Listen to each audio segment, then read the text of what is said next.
a great day, I'm feeling good. Oh, the possibilities of what I could. What happens when a blind man, a woman of color, and a child of immigrants get together to discuss how diversity, inclusion, and equity affect your business? Hi everybody, welcome to the Choose Inclusion podcast. I'm UB and I am the Latino white guy of the group. I'm Nina. I am the woman of color in the group. And I'm Mike. I'm the blind guy. Hey everybody, welcome back to Choose Inclusion. This is UB Siminetti, and as always, I'm joined by my partners in good, Nina and Mike. Hello, team. Hey everyone. Good afternoon. Yubi, you're using the whole last name. I've not heard you say that before. This must be a very important guest we have today.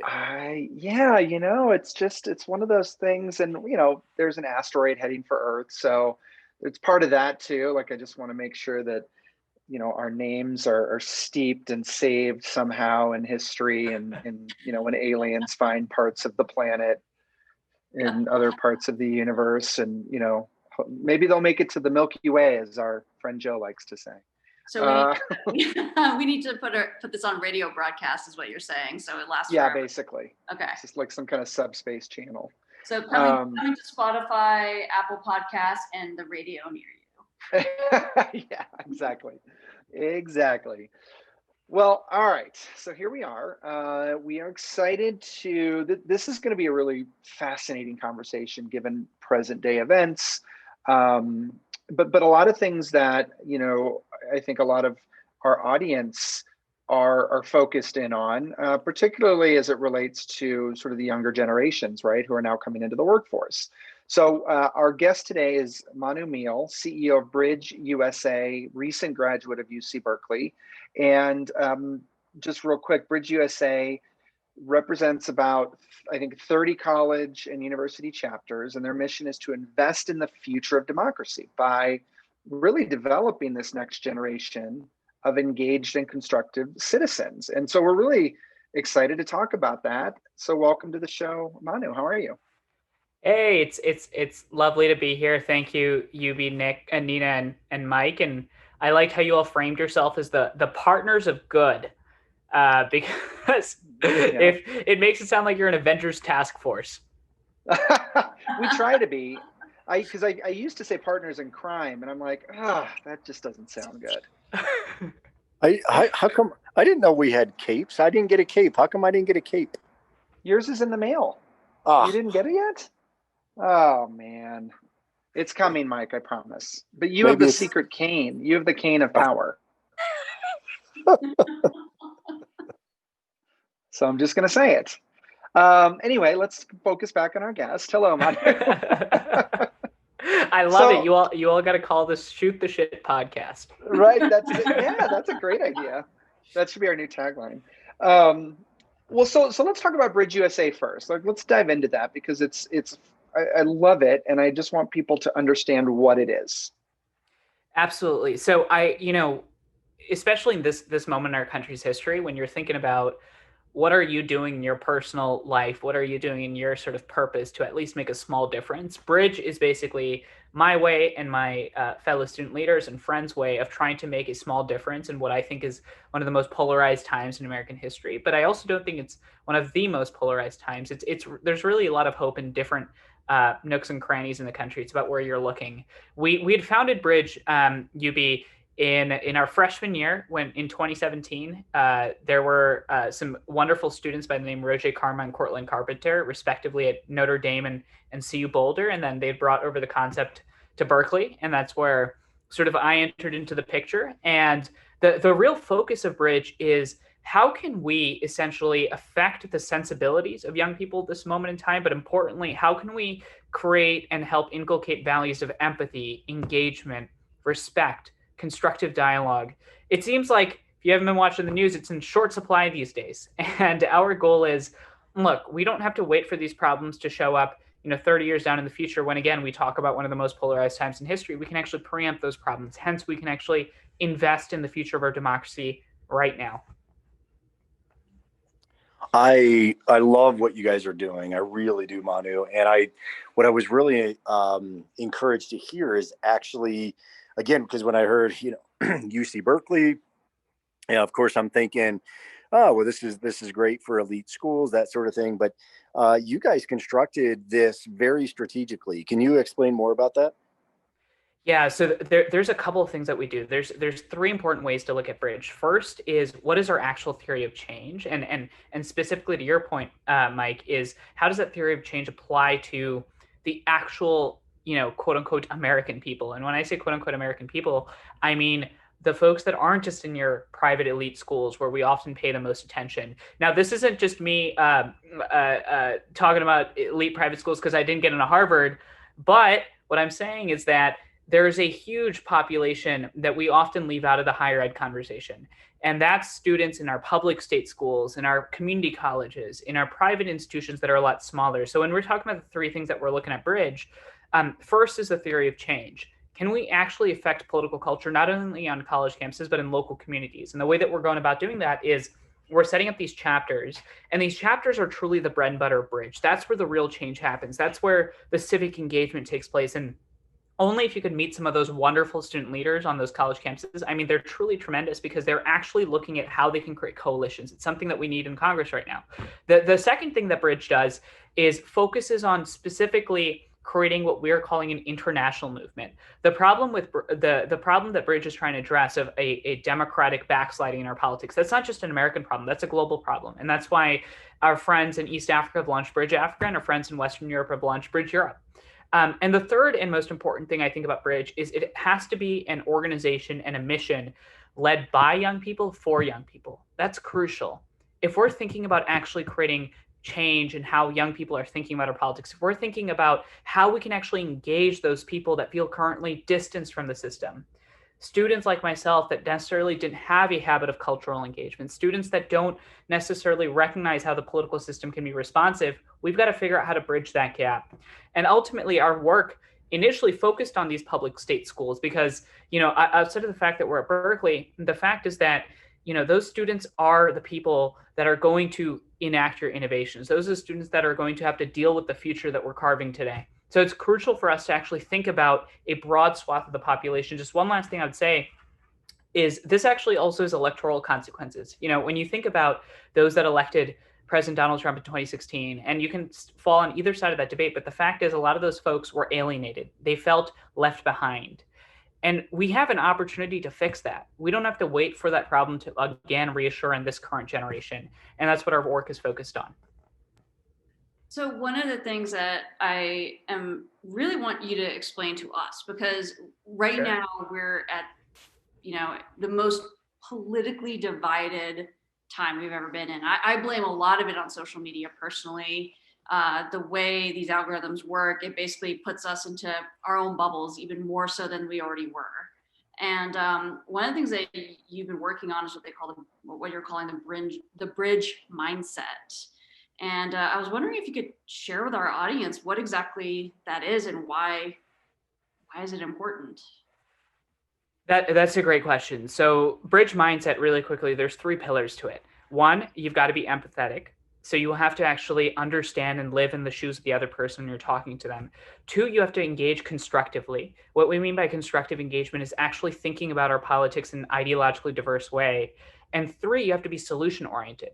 Now, the problem with social media, Nina, is not necessarily that it's on face a bad tool. When people were creating it, they were thinking about human connection.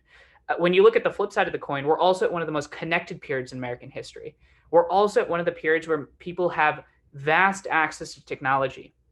We've never been at a period in American history more than now where you can reach people across the country in an instant. So that can both be a great thing and that can be a really corrosive thing. And I think we've got to think about how we can actually harness the positive side of social media, because I think the potential is immense. If you can reach everyone in a democracy, you can actually try to achieve some sort of representation. Now, the problem with social media, which you pointed out, is that one, it's profit driven. So it rewards ideological echo chambers. It rewards people sharing the exact same thing that they believe in and not stepping out of those bubbles. Second, I think it rewards impersonal engagement. When you're on social media, you can hide behind your computer and say whatever you want. and that is sometimes not the most constructive thing. So the way that we're looking at social media and we're thinking about how we can actually train young people is not actually changing social media. We think that this is actually more of a consumer side problem.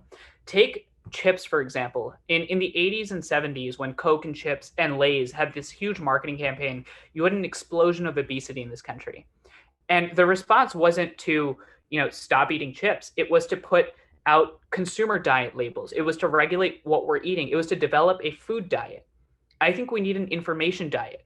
We need to be responsible for what we're consuming. And we're assuming that these tech companies have so much control when the fact is that they actually rest on your habits and your persona.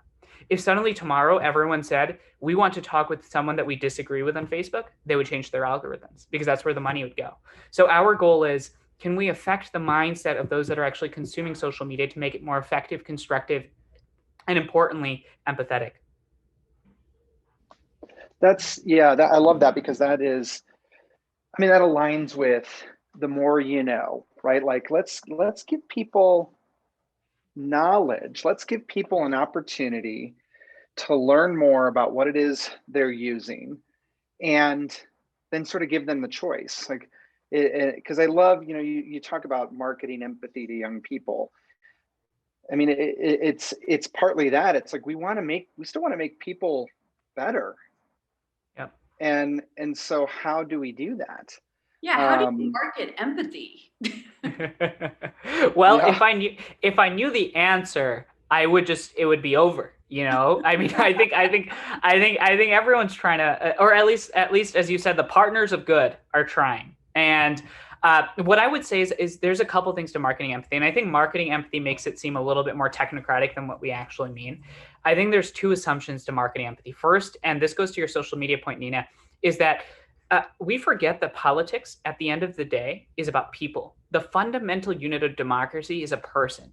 No matter how much technological innovation we pursue, the fact is that someone's casting a ballot, right? And the fact is that we're talking to people. It's about relationships. And I think that returning to that mindset that politics is about relationship and recognizing that the fundamental unit of democracy can really help us weave that social fabric. The second thing that I would say, and the assumption behind marketing quote unquote empathy, is that there has not been a single person that I've ever talked to that said, oh, you know what, creating empathetic people is a bad idea. Empathy is a really bad idea. We should just not have empathy. What that tells me is that most people believe in empathy. Most people like empathy.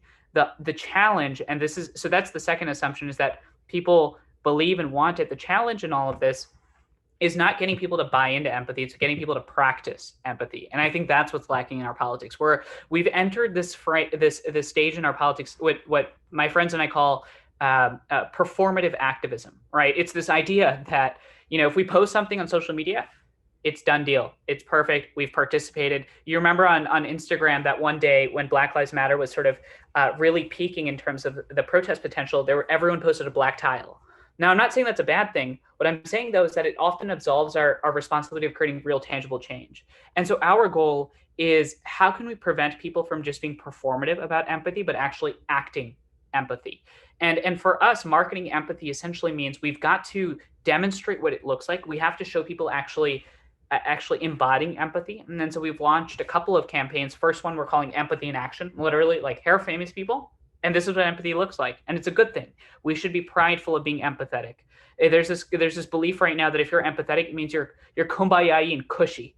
And frankly, you know what? I think we need a little bit of kumbaya in our politics right now, because I don't know if you turned on the news, but it's a little frightening. But that's what I would say is about marketing empathy. It's not necessarily about demonstrating the need for empathy. It's about showing it in action so that you can actually embody it. And when people actually start to truly and authentically embrace what it means to be an empathetic actor, I think you can achieve a lot of change in our politics and just in society writ large. I totally agree with that, Manu. And I so many of our the diversity, equity, inclusion guests that we have on that are practitioners and responsible for solid metrics within, the Fortune 10,000 space. It's all about, so how do you talk about these initiatives of ethnic, gender, LGBTQ plus, veterans, people with disabilities? Like, how do you talk about that, from a theoretical initiative to practical, like this is where the rubber meets the road. And to me, it always comes down to, you could talk about hiring people who are blind or people who are black or people, whatever category.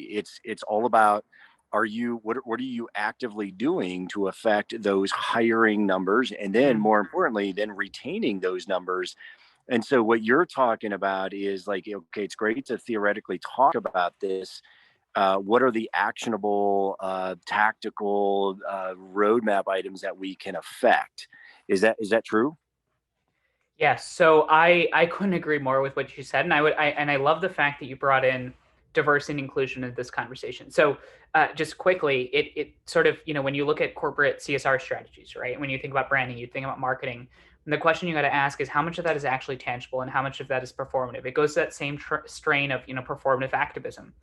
What I would say is Mike, that when you're thinking about hiring someone, when you're thinking about your diversity and inclusion efforts, whether it's increasing Indian Americans, African Americans, disabled folks, queer folks, the fact is you have to first ask, what is the purpose?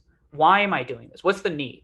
Is it just to show that I have a person of color on my board? If that's the case, you're not actually truly pursuing diversity and inclusion. But if the case is, I want to bind the power of diversity to the power of my product, business, platform, whatever it may be, that's when I think you can have something actually transformative. Because you have to ask yourself, why is it that folks are advocating for diversity and inclusion? It's not just so that you can have a mural of a bunch of people that look different. It's because the fact is that when we combine, and studies show this, Harvard Business Review came out with this last month about the power of diversity in business, and they had actual metrics. The fact is that when you bring together, for example, different perspectives. In this call, we have people of all different backgrounds in different geographies. Well, I guess not you all are all from Colorado, but at least Emily and I are from California. The fact is that when you bring in those different perspectives, it can actually achieve something. And that gets the fact that when you're thinking about those inclusion efforts, you have to be authentically genuine about it and actually wear it on your sleeve. We are hiring diverse folks because it's going to make our company better, not so that we can look better. And that will naturally lead to a more diverse culture. And it's something that we're working on at Bridge. We're not perfect at it. We have a lot of failings in our diversity sector when it comes to actually having, for example, African American folks. We would like to have more people of color. We would like to have people that feel distanced from the system. But we're approaching it in a way where we recognize that this movement cannot succeed without being diverse. It's not just that this movement needs diverse people so that we can look better. You feel me?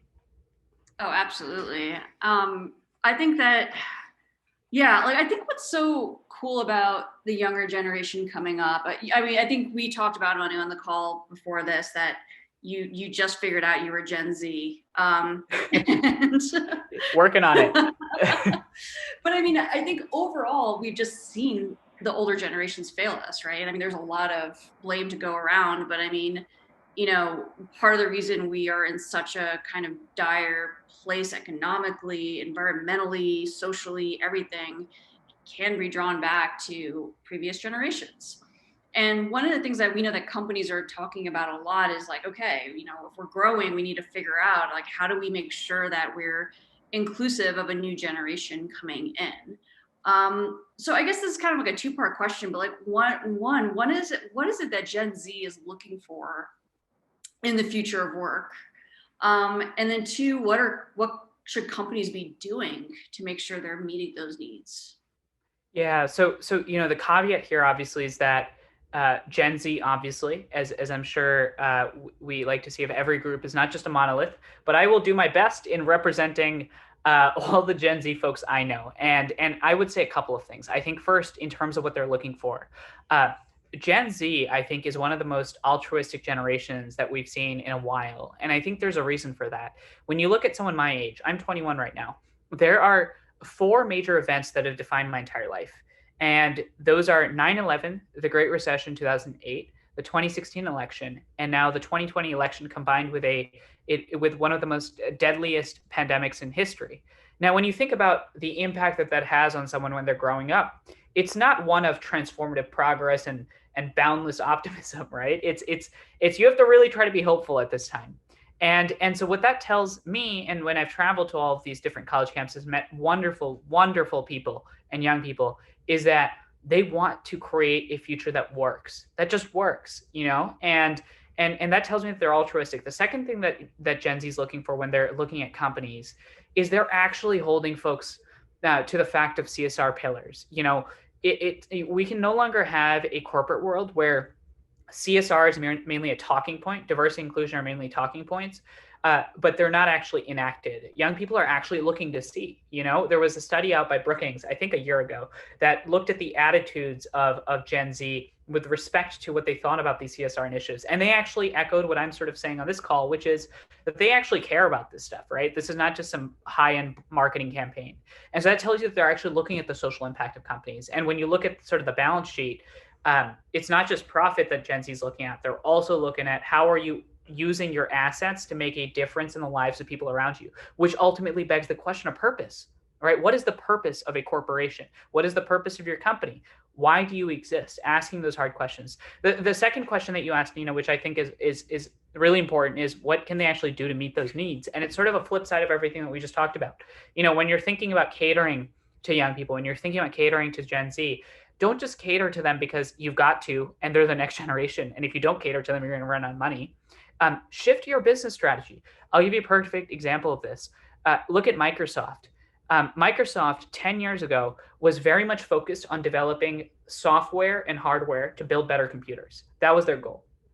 They've now come back to that, but with a twist. Now their purpose is more focused on, okay, how can we build the best PC, but then also expand and make sure that this PC is accessible to every person in America. Satya Nadella, their CEO, specifically talks about the need to craft Microsoft to adapt to the 21st century. So actually ingraining those shifts into your business plan, into your model. And the second thing that I would just say, and then I'll be quiet, is that when you're thinking about actually catering to young people, you have to think about what is the impact that you're having, but importantly, what type of impact it is. When you look at what are the best jobs and what are the jobs that Gen Z is seeking out of college, in the 80s, it used to be investment banking. In the 2000s and in the 2020 decade, data is showing that they're actually looking at nonprofits. They're looking at NGOs, and that should tell you something about the attitudes.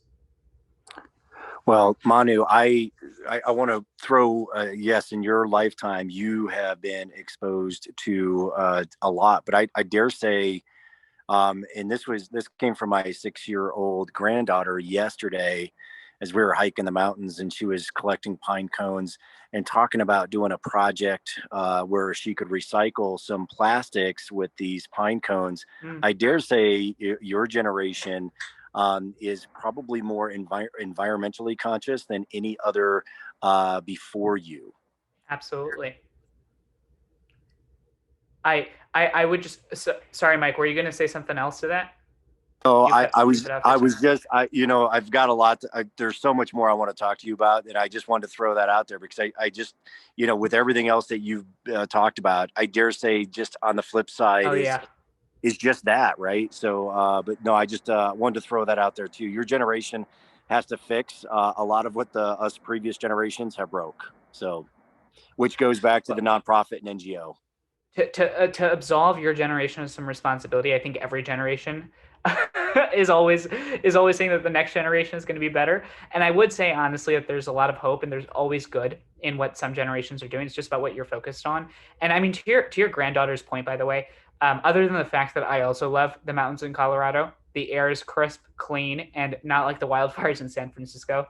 The only thing I would add to that is, the fact that she's thinking about these things demonstrates the power of education.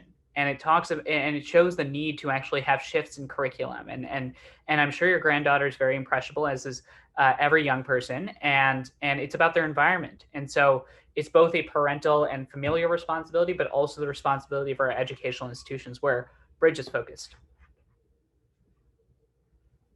I mean, I think it's so fascinating to me that, there can be altruism and optimism at a time of this, that everything that's been going on in 2020.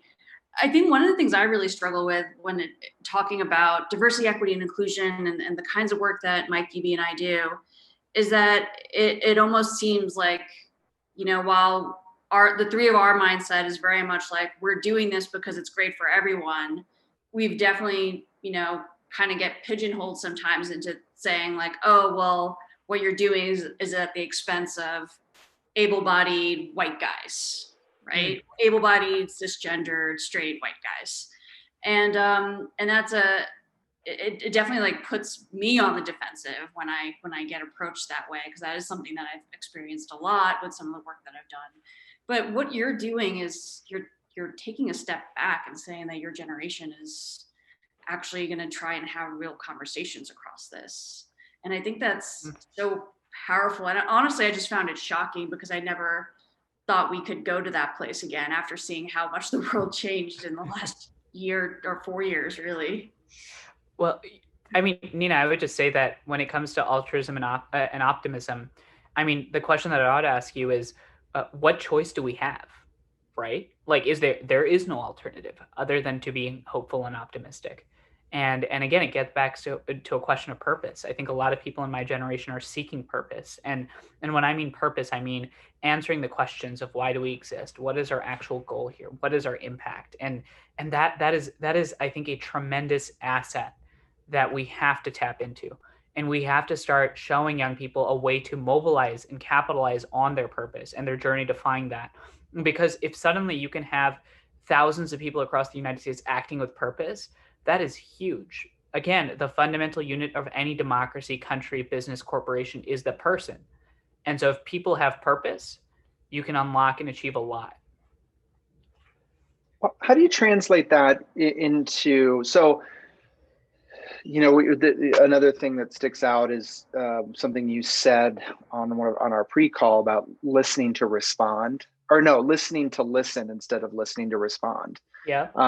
You know, but also, you know, these things that you're talking about, these conversations and sort of this mindset that you're describing, like, how do you approach, or how do these people, these younger people who are you all are engaging with and sort of preparing for business, right? That transition into business. How do you prepare them to have conversations that are about listening to listen, that are filled with empathy, that are driven by that, you know, and that are coming up against, you know, for lack of a better word, sort of this patriarchy or this, you know, curmudgeon, I'm set in my ways and this is how it has to be. And, you know, how do you start to make that transition? How do we get those people, those older generations to listen and respond? Well, everyone is set in their ways until they actually talk to someone that truly challenges their beliefs. I mean, right now, because of social media and because of our echo chambers and because of the way that the news works, the reason why we're set in our ways is because, frankly, there are very few opportunities to actually talk to one another and listen. You know, y'all, this isn't some profound new thing that we're talking about, right? Like empathy, listening to listen, conversations. This is not novel. This isn't, you know, some invention. This is just a recall to our purpose and principles. I mean, when you think about what has actually gotten this country to the point where it is today, regardless of our technological changes, regardless of the historical events, the consequences, the material and structural changes, the fact is that what got the United States to this point are our values. It's tolerance, empathy, humility, respect, courage, ambition. You know, those are things that we just have to instill. And when you specifically ask the question, UB, of, you know, how do you actually get these folks that are set in their ways to change? We've seen that when you actually have conversations with people, it's a profound concept. It's dramatic, actually, how willing people are. What we do in our bridge discussions, I'll give you a great example of this. What we do in our bridge discussions when you actually come into the room is first you lay out the norms. We've got 4 norms, right? We've got listen to listen. A person does not represent their social group, just themselves. You have to actually talk about facts. And importantly, you have to embody empathy in your approach. When you actually outline those norms, what we found, and also social science backs this up, which is why we're using a research-based approach to reinvent civic engagement on campuses, is that people are actually subconsciously primed to abide by those norms. And the second thing that we do is when a conversation actually starts, you have a moderator. And whenever someone is talking to another person, they actually never address that person directly. They address the moderator. So you deflect the person out of that conversation. And obviously personality, personhood is important. But when we're talking about such tough issues like abortion, sexual assault, immigration, healthcare, we have to achieve policy solutions that actually address and lead to material change. And so our discussions operate in that way, where you lay out the norms, allow students to actually practice those norms, and then finally you allow students to apply those norms. And that's when they graduate college. So what we do with the Bridge Institute, for anyone that's listening, if you've got a company, look out for the Bridge Institute. What we do is we basically take our students that are practicing those skills, and then we plug them into internships, job opportunities. If you're looking to hire someone that's empathetic, engaged, constructive, we've got an entire pool of these students.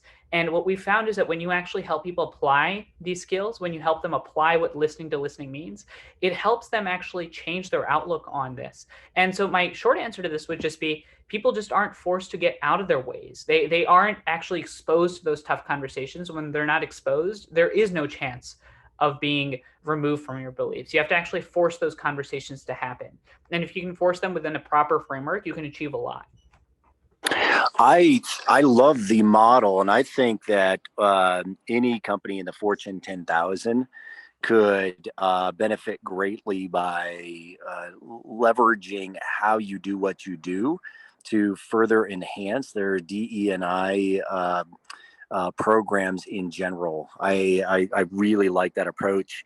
I'm a bit how do I approach this question or this conversation? So, because, like, it's in high school, if you're on the debate team, like, it's actually taught that for an actual debate to happen, you cannot talk over one another. You have to allow the other person to talk. So that's taught at the high school level, right? Secondary level, for debate. And yet when we watch our presidential or even vice presidential debates, it's Oh gosh. fascinating to me that, so I love what you're talking about with these principles, but yet those principles do not, they're not being adhered to by, call it, I don't know, the older generation. I don't know what you call that, but it's fascinating that those same principles aren't being followed. However, I do believe the Fortune 10,000 space would be eager to adopt what you're teaching at your Bridge Institute. I would just say that this gets exactly to the point about training the next generation of leaders. What you just talked about there, Mike, is that when we look at, for example, these debates, right, and you look at the leaders that are discussing, engaging, the fact is that while you could argue how much power a president actually has in this country, there is definitively evidence to demonstrate that leadership matters because people are looking up and they're role modeling. And so our goal is, let's get the next generation of leaders to adopt these norms so that the generation after that has real effective role models to look up to. And I think that's huge, especially when you're in a formative age. The other thing I would say is, when you talked about, for example, their D&I initiatives, when you're a company and you're thinking about having a team, you've got 5 people on your team, they're working towards a project. Those 5 people come from different parts of the world. Let's say you're in a Zoom world, so they're definitely living in different parts of the world and they're Zooming in. How do you get this team to focus on a collective objective? That's Bridge. The mindset and the goals used, the techniques used when you're actually assessing, okay, what does person A, B, C, D, E, and F value? How am I going to recognize what they value, create common purpose out of those shared differences, and then get everyone to work towards a goal? I think that it not only leads to better decision making, but actually leads to real output. And that's what we've noticed in our discussions, dialogues, and importantly in our institute placements. When we're actually placing students, the companies and the NGOs that we're right now, we're only focused on NGOs. They're saying that these kids are actually creating real impact because they know how to work in a team and they know how to disagree. How profound is that? It's not even that profound, right? Like, we're helping create kids that know how to disagree. Apparently that's a skill not in play these days, but it's something that's crucial. So when you're just talking about making business decisions, I think the Bridge mindset is absolutely and necessarily applicable. Manu, this has been an amazing conversation. In a year that's really just kind of torn me apart, this is a very great way to feel optimistic again. So just want to thank you for joining us today and all the work you're doing. You are definitely going to have a huge impact on the next generation of leaders. And I'm so glad that you're bringing in this whole strategy to change how businesses work, how politics work, how kind of leadership works around the country. So thank you again for joining us. Hey, I am truly thankful to you, Mike and Yubi, for the platform and for trusting a 21-year-old to talk on your podcast with far more qualified folks like yourselves. The only thing that I would say, and at least the reason why I feel hopeful, is honestly because of the people that I surround myself with. I could not be here, and Bridge wouldn't be here without our amazing team. And I truly mean this. I mean, I found some of my best friends out of this work. And so for me, this is not just work. This is a lifestyle for me as of yet. And it really matters to me. So I appreciate the time. Thank you to Emily from the Artemis Agency being on, and appreciate you.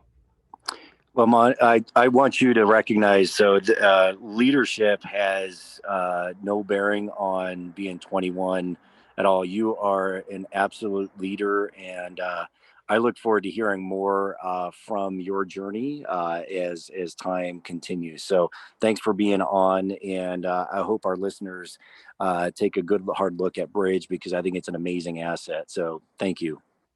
Thank you. Thank you. Thanks to all our listeners. Please continue to stay tuned into us. We're going to be posting more podcasts up regularly on chooseinclusion.com. You can also check us out on Spotify, Apple Podcasts, Amazon Music, and on our website. So follow us on @ChooseInclusion Podcast at Twitter, and we'll see you all next time. Thanks, everybody. Bye, guys. Thanks for listening to the Choose Inclusion podcast. Make sure to subscribe to us on Apple Podcasts and Spotify. And you can see closed captioning for this podcast on our YouTube channel. You can find us online on our website, chooseinclusion.com, and contact us on Twitter @ChooseInclusion.